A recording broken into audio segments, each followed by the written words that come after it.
Kami, Dok. Hindi niya dapat ginawa yung kay Bel. Well, pare, sabi naman ni Bel, wala naman yatang masamang nangyari sa kanya. Oo, paano kung meron? Paano anak ko? Pare, huwag ka sana magalit sa akin, ha? Pero, sa tingin ko, nag-overreact ka lang eh. Ako? Overreacting? Look, pare, you're being eaten by your guilt. Nakukonsensya ka dahil hindi mo masabi kay Bel ang totoo. Na totoo mo siyang anak. Eh hanggang ngayon, hindi mo nga may paglaban si Bel sa asawa mo eh. Sa mga taong nakapaligid sa'yo. At dahil hindi mo magawa, you're doing everything you can to protect her. Dahil yun lang ang alam mong paraan para punan ang pagkukulang mo. Alam mo, Doc, tama ka. Tama ka na hindi ko dapat sinaktan si Bia.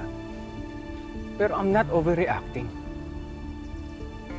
Pero ang bottom line nito kasi mali eh. Mali yung umpisa, kaya lahat mali.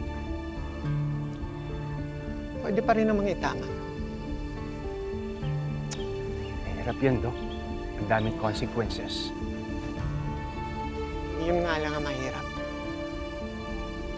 Haharapin mo ang galit ni Bia, ni Rosel, at higit sa lahat, ang galit ni Bel.